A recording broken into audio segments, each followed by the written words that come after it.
Friday night, the eve of deer season, and I'm not where I'm supposed to be. Instead of heading to our cozy cabin with my partner, I'm pulling into the driveway of someone else.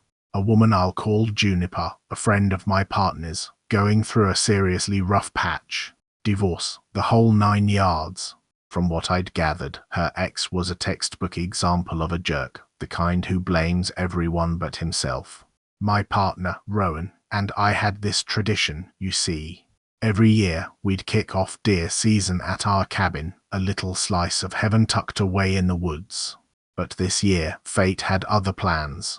Rowan got called away for a work conference, some bigwig meeting at the state capitol. And to top it off, she was worried about me being alone in the woods after a recent health scare. So, guess who gets volunteered for my weekend? Juniper. Deer hunting newbie, but apparently a crack shot.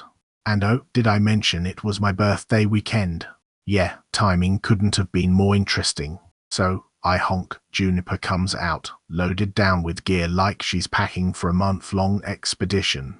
The next hour is a blur of chatter, non-stop, rapid-fire conversation. This woman could talk a blue streak. But honestly, it was a welcome change from the quiet, almost despondent person Roan had been describing lately. We get to the cabin, I get everything running, power, water, heat, and Juniper heads up to the loft, her temporary bedroom. Now, this cabin, it's got a unique layout. Open concept, you know? And the bathroom, well, let's just say privacy wasn't exactly a priority. Sliding doors that opened into the main room, that sort of thing. After I get a fire roaring in the stove, Juniper decides to take a shower.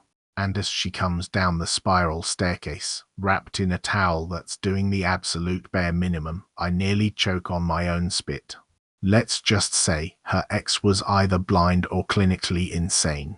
Then the shower sounds start, and my imagination decides to throw a full-blown cinematic experience. Look, I'm not gonna lie, my personal life has been complicated lately. Let's just say the spark's been missing. Rowan and I, we love each other, but the physical side of things has been challenging. Anyway, Juniper comes down again, this time in tiny shorts and a crop top, and starts expressing milk into a jar. Yeah, you heard me right. Apparently, Rowan had told her about my support during her breastfeeding days. And, well, one thing led to another, and let's just say, things got intimate. Look, I know, it's complicated. But then, she drops the bombshell. Rowan knew. She'd planned it. A birthday gift. A way to keep me happy. And now, here I am, in a deer blind, naked, with Juniper. Yeah, naked. It's a whole thing. She was cold, and well, you know. We get back to the cabin, and I'm still trying to process everything when she hands me a birthday card. My partner's handwriting. A note saying, basically, enjoy. So, yeah, I did. And now, I'm wondering how I'm gonna thank Roan for the most interesting birthday ever. And also, how to keep this all a secret. But, mostly, how to thank her. It was a wild ride, and the weekend was far from over. Trust me on that. The next morning, the alarm clock's insistent beeping dragged me back to reality. I stumbled out of bed, still reeling from the events of the previous night, and headed for the bathroom. After taking care of business, I returned to the bedroom to dress. That's when I remembered I wasn't alone. I quickly closed the bedroom and bathroom doors, just in case Juniper decided to make an early appearance. Given the chilly morning, I opted for thermal underwear under my camouflage hunting gear. Boots on, I headed to the kitchen, calling up to the loft for Juniper to get up.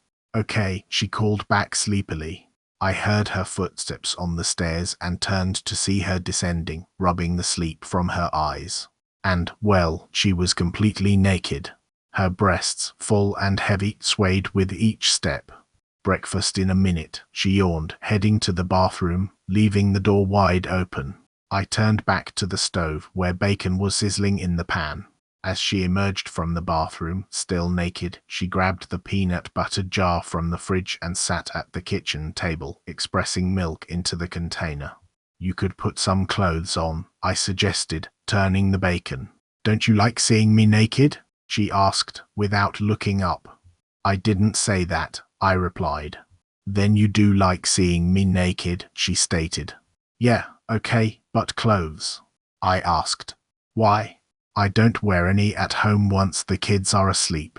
This isn't home? She asked. No, I said. I suppose if you really don't want me naked, I can put something on, she said. No point now. Breakfast will be ready in a minute, but you'll want to dress warm to go out. You'll freeze your ass off like that, I said.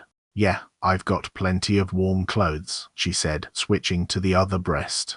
I took the bacon off the burner and started frying scrambled eggs. By the time they were done, so was she. She got up and walked naked to the stairs, heading up to the loft to get dressed. I got the ATV out of the shed and readied it for our trip to the hunting blind. All set? I asked 10 minutes later when she emerged from the cabin, her breath forming small clouds in the crisp morning air. I think so. Gun, gear, ammo. Check, check, and check, she said with a smile. All set. I climbed onto the ATV and held out a hand for her. She stepped onto the footrest and swung over the seat behind me, holding onto her gun and pack. I took her gun and placed it in the second gun holder. We set off, ready for the ride to the back end of the property and the stand I'd picked for the day. It was one of the best spots, overlooking a small pond and a large food plot. I'd built a permanent blind on stilts, big enough for two, intending it for my granddaughter when she was old enough to hunt.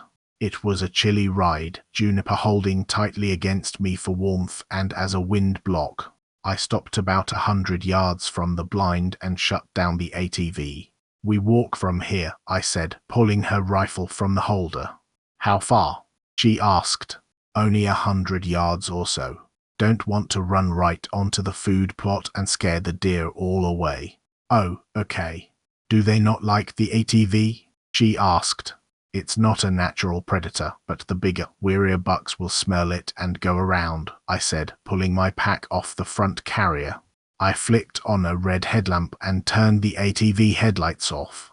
We walked down the path to the food plot, across it, and then I helped her climb up the 12 feet into the stand. It was a simple structure, wood floor and metal sides and top. We settled in, I opened the windows, and we waited for the sun to rise. I sat with my eyes closed, not quite sleeping, but not really awake. Slowly, the sky changed from black to deep purple to dark blue with a tinge of orange, and finally to light blue as the sun climbed toward the treetops. It's pretty out here, she whispered. Yep, all we need now is a deer, I whispered back. This is a good spot. I've taken almost a dozen deer out of this clearing. They come for the pond water. Oh, she answered quietly. We sat in silence for almost an hour before I saw the first signs of movement. A slight movement about 100 yards away through the brown leaves. There, I whispered, pointing toward the deer. A small buck, its antlers thin and spiky. Juniper raised her gun, aiming down the length of the plot. She adjusted her position several times, trying to get a good sight picture in her scope. Wait for him to turn broadside. See how he's sniffing the air. He's looking for a doe, and he thinks he smells one, I advised in a low voice. Predictable, she whispered back, patiently waiting for the buck to make its move. Okay, there he goes. Get ready. When you have a good broadside shot, aim at that point behind the shoulder and press the trigger, I instructed. Got it, she whispered back as the deer started to turn. Click. That's all I heard. No bang, no recoil, no smoke. Just one loud click. Fuck. Juniper swore, pulling the gun in and cocking the lever to chamber a bullet. By the time she got the gun out the window again, the deer had disappeared behind the thicket, and any chance of a shot was gone. So you didn't cock your gun when we got settled in? I asked, trying to keep my frustration in check. I thought I did, she said with a frown. Okay, I replied with a sigh, attempting to remain patient. Maybe he'll come back. I hope so, she exclaimed, pulling her gun in and setting it down again. Oops, she added sheepishly. Yeah, I agreed, sitting back and sighing again. I wouldn't personally have harvested that deer, but for a first-time hunter, anything brown is a good target. We sat silently for about 10 minutes, each lost in our own thoughts. Suddenly, she stood up, or as much as you can in the low-ceilinged blind, and started peeling off her coat. You okay? I asked. I thought you said it was going to be cold. It's getting flat hot in here. Yeah, probably up over 70 in here already with the sun hitting us now. Not that warm out there, though, I guarantee. But I'm not sitting out there, she said quietly, dropping her jacket on the ground and then sitting down again, unlacing her boots. What are you doing? I hissed quietly. Getting rid of these long johns. I'm roasting, she whispered back as she pulled one boot off. The second boot followed suit quickly, and she stood up with her head bent down to avoid hitting the metal roof. She undid the front of her camo pants and pushed them down, sliding them off her legs before sitting back down. After discarding her pants, she stood up again and began pushing her green long underwear down over her hips and legs. I watched transfixed as she peeled the fabric off, revealing more and more of her skin until she sat naked on the bench next to me. There, she exclaimed with a giggle. Naked co-ed hunting. Yeah, I agreed, unable to tear my gaze away from her. So? She prompted. So what? I asked, puzzled. So? You gonna? She clarified. Get undressed. I mean, the deer can't see us in the dark. What? Get naked? I echoed, incredulous. It wouldn't be co-ed naked hunting if you weren't naked too, she teased, flashing me a grin. Come on. I hesitated, still trying to process her suggestion. This is so inappropriate, I muttered under my breath. Oh, no more so than me lying on your lap while you squeezed milk from my tits. I was so embarrassed, I said, and I was so happy. I was so happy, I said, and I was so happy. This is so inappropriate, I said, and I was so happy. This is so inappropriate, I said, and I was so happy. I'd say those were much more inappropriate than being naked with me in a deer blind, she retorted. Like I said, I sighed. Come on, you wouldn't want me to tell your wife that you were playing with my tits, now would you? She teased, a mischievous glint in her eyes. You wouldn't? I protested. Besides, that was your idea. You really think she'd care whose idea it was? Besides, who do you think she'll believe? You saying it was my idea, or me saying you undressed me and played with me while I was sleeping? She countered with a smirk. You wouldn't? I might, but then I might not. I suppose it wouldn't be too hard to convince me not to say anything, she said thoughtfully, turning to look at me with a crooked little grin. So, if I understand correctly, if I get naked with you, you won't tell her that I got naked with you. Is that about right? I asked. I said, I'm trying to clarify. Something like that? She replied, the grin never leaving her face. I sighed heavily. Fine. I'm already in deep water, so what's a little more? That's the spirit, she exclaimed brightly as I began unlacing my boots. In a matter of minutes, I had shed all my clothes, and Juniper tossed each item out the window, leaving us both naked with only our boots on. There. Now it's really naked co-ed hunting. She giggled. So it would seem, I responded dryly. She stood up as much as she could in the low-ceilinged blind. Swiveling around, she sat on my lap, her back against my chest, and swung her right leg over mine. Leaning back, she pressed against me, guiding my hands up to her breasts. I really need to have some milk expressed. I'd much rather you do it for me. I see. So all this, getting naked, was to make you feel better? Was it to get me to play with your tits? I asked incredulously. More or less, she replied with a shrug. As we began to engage in intimate activities, I couldn't help but feel conflicted. Here I was, cheating on my wife not once, but twice, and enjoying it. What did that say about me as a person and as a husband? I knew I needed to tell her. But how?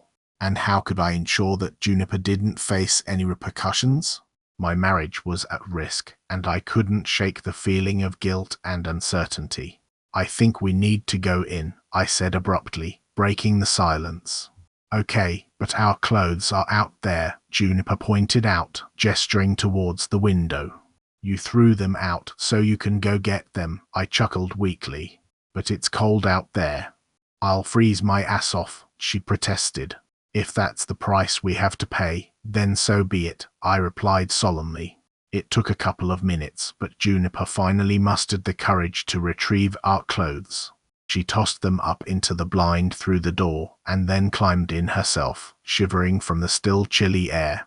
It wasn't much warmer inside, especially since she had left the door open while retrieving our stuff.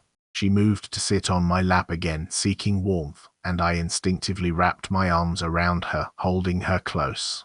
We sat like that for several minutes, my hands gently caressing her body, until she broke the silence with a whispered comment. You keep that up, and you're going to have to love me again, she teased. Oh, sorry, I mumbled, quickly retracting my hands to her waist. I'm not, she replied, reaching for my hands and guiding them back to her breasts. I was enjoying it, just saying that it's getting me all turned on again. You might have to love me again when we get back. I'm not sure that's a good idea. We're already in trouble as it is, I responded cautiously.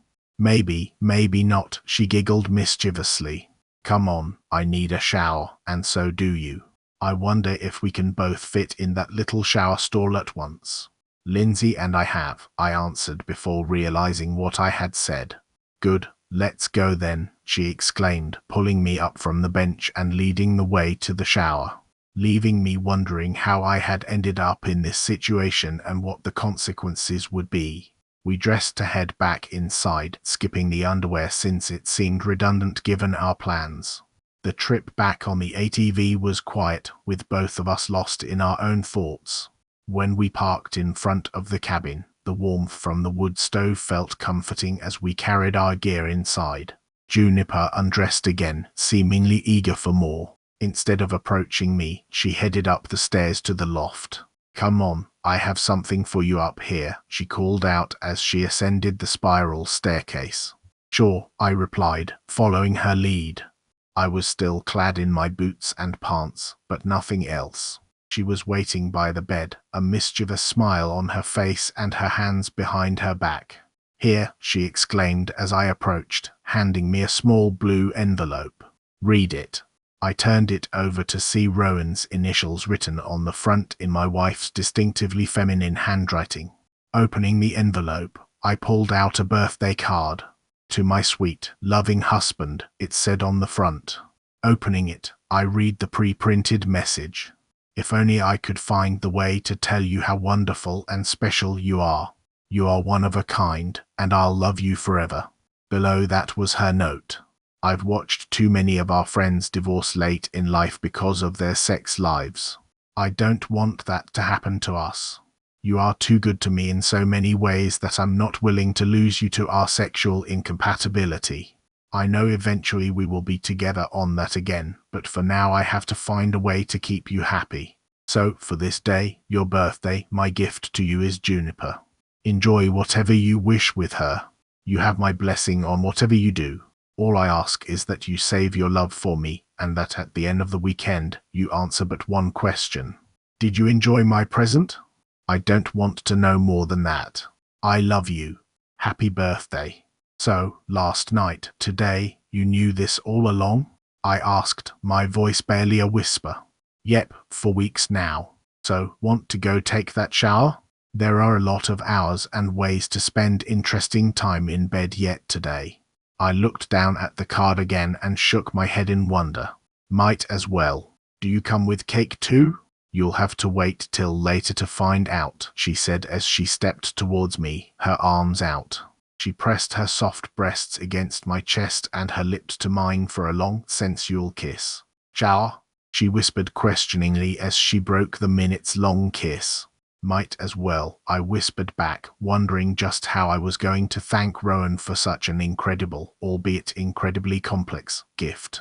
The shower was small, intimate, and surprisingly comfortable with two The steam filled the tiny space, and the water cascaded over us, washing away the remnants of the day. Juniper's skin was slick and warm, and the close proximity amplified every touch, every breath. We lingered, exploring the newfound dynamic between us, a strange mix of guilt, gratitude, and undeniable physical attraction. After drying off, we returned to the loft, the card still resting on the nightstand. The words swam in my mind, a constant reminder of Rowan's unexpected generosity. The afternoon stretched before us, a vast expanse of uncharted territory. We spent it exploring the cabin, the woods surrounding it, and each other. The air was thick with unspoken questions, but also with a sense of liberation, a temporary escape from the constraints of our usual lives. The sun began to set, casting long shadows across the clearing. We built a fire in the hearth, the flames dancing and crackling, mirroring the complex emotions swirling within me. Juniper sat beside me, her presence a comforting warmth. We talked, not about the events of the day, but about everything else, her divorce, her hopes for the future, her love of the outdoors. It was a strange kind of intimacy, born from an even stranger circumstance.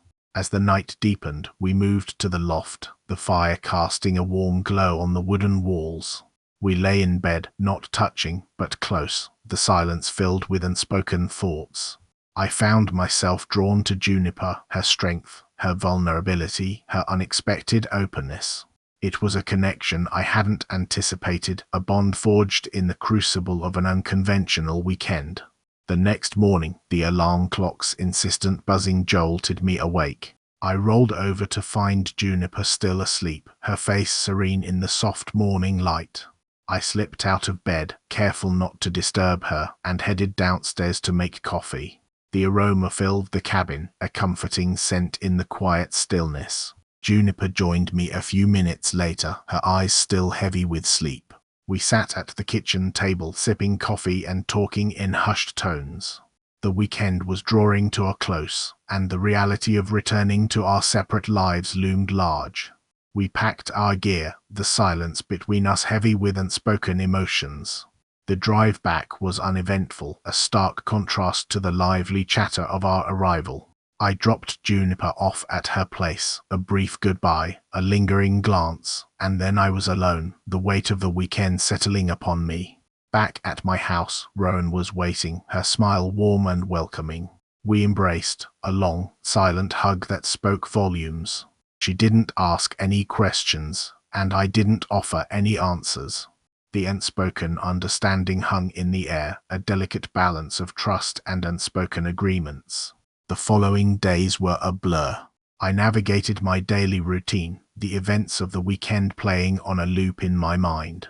I found myself thinking of Juniper, her laughter, her vulnerability, the unexpected connection we had formed. I also thought of Rowan, her generosity, her trust, the unwavering love that had allowed this strange experiment to unfold.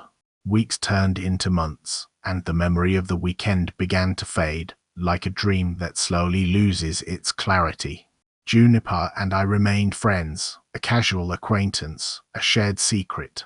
Rowan and I found our way back to each other, the spark reignited, the intimacy deepened. The weekend, though unconventional, had served its purpose, a catalyst for change, a reminder of the complexities of love and desire. One evening, months later, Rowan and I were sitting by the fire, the silence comfortable and familiar. She turned to me, her eyes filled with a quiet intensity. "Did you enjoy my present?" she asked, her voice soft. I looked at her, my heart filled with a mix of gratitude and love. "Yes," I replied, my voice hoarse. "More than you know." She smiled, a small, knowing smile, and then turned back to the fire, the silence once again settling between us, a silence that spoke of understanding, forgiveness, and the enduring power of love.